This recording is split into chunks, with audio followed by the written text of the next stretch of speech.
Hello, dear students. Today we are here with class 9th History, Chapter 1, The French Revolution, Part 2. Students, in the previous part, we discussed about the division of French society. Once we'll recall that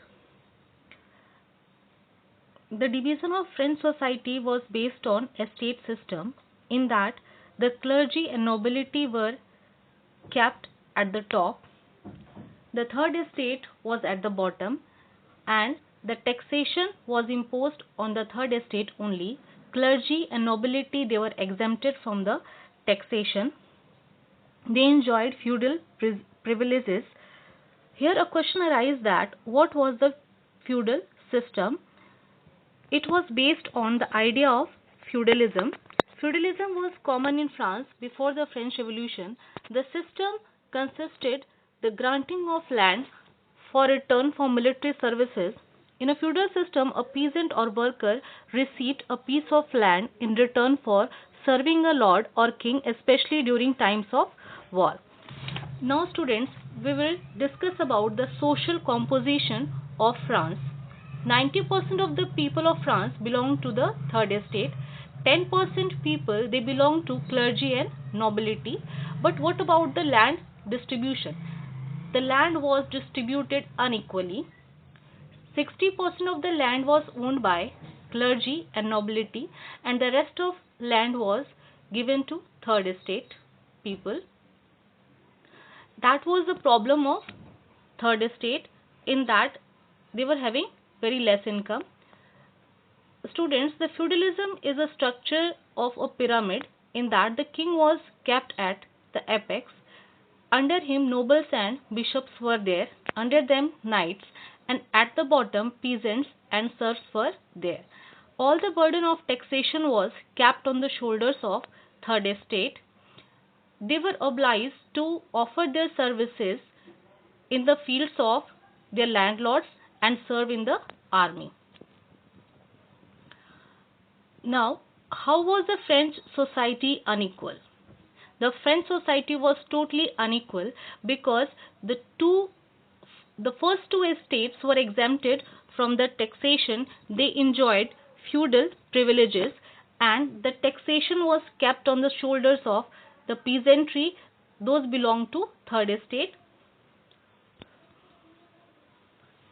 Now, what kind of taxes were imposed on the third estate during the French Revolution? The livre was the currency of France, which was discontinued in 1794. Different kind of taxes were imposed on the third estate, in that tithe was a tax which was levied by the church on the peasants, in which they had to pay 1/10 of their agricultural produce. Taille was the another tax which was imposed on the third estate, and it was directly paid to the state. That was not the limit of taxation on the third estate. Some other kinds of taxes were also imposed on the third estate. Those were some direct or indirect taxes. Indirect taxes were levied on the goods of daily consumption like salt or tobacco. In this way, we can say that all the burden of taxation was imposed on the third estate. Because of this reason, their life became miserable. Taxation made their life miserable, but some other factors were also there. Those made their life miserable. They had to struggle to survive. The population growth was also a big reason, in that the population rose from about 23 million in 1715 to 28 million in 1789. The huge population needed more food grains. That increased the demand of food grains while the production didn't increase. The price of bread rose rapidly. It was a staple food for the French people. It was very difficult for the third estate people to arrange food grains for them because their wages were not increased by their masters, even they had fixed their wages. So it was very difficult to arrange food grains or basic requirements of them within that wages. Things became worse when France was hit by drought or hail that reduced the harvest. All these factors led to subsistence crisis. Subsistence crisis is an extreme situation where the basic means of livelihood are endangered. As common people, they were suffering a lot in the French society. They were facing the food shortage. They were under the burden of taxation. All these problems were with the third estate. Among them, few people were educated. They wanted to bring changes in the society. They brought new ideas in the society, but they were not having proper strategy to fight against these problems. They were not having methods to protest against these problems.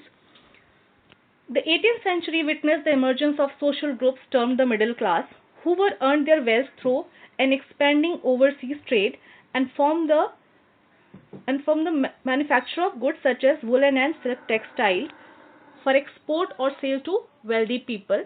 As they were moving from country to country, they were bringing new ideas.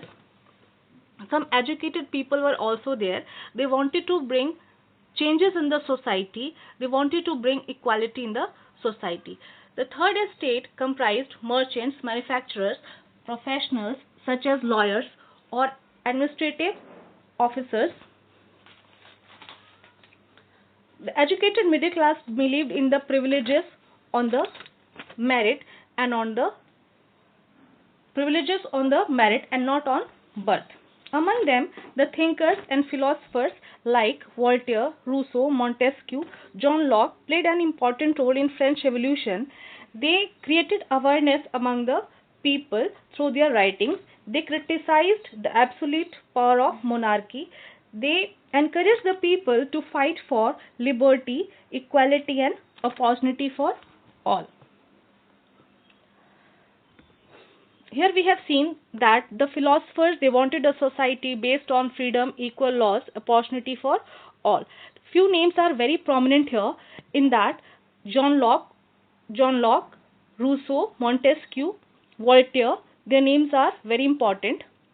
They supported the new ideas in the society. They had written many books. Among them, few books are very important. We'll discuss about those books. John Locke wrote two treatises of government in which he criticized the doctrine of divine absolute right of rulers. Jean-Jacques Rousseau suggested a government based on social contract between people and their representatives. Montesquieu was also one of the philosophers. He had written his book, The Spirit of Laws, proposed a division of power within the government between the legislature, executive, and judiciary. This was a model that was introduced in USA. These philosophers, they had written the books, but it was very tough to make the people aware about these ideas because a major part of the population was illiterate. So there was need to introduce these ideas to those people, those they were not literate, they don't know how to read and write. These ideas of philosophers were popularized in coffee houses, salons, books, and newspapers. These books were read aloud in these public places so that the illiterate people can also become aware about their rights and protest against these unequal privileges. So this was the second part of our French Revolution. Coming soon with part 3. Thank you.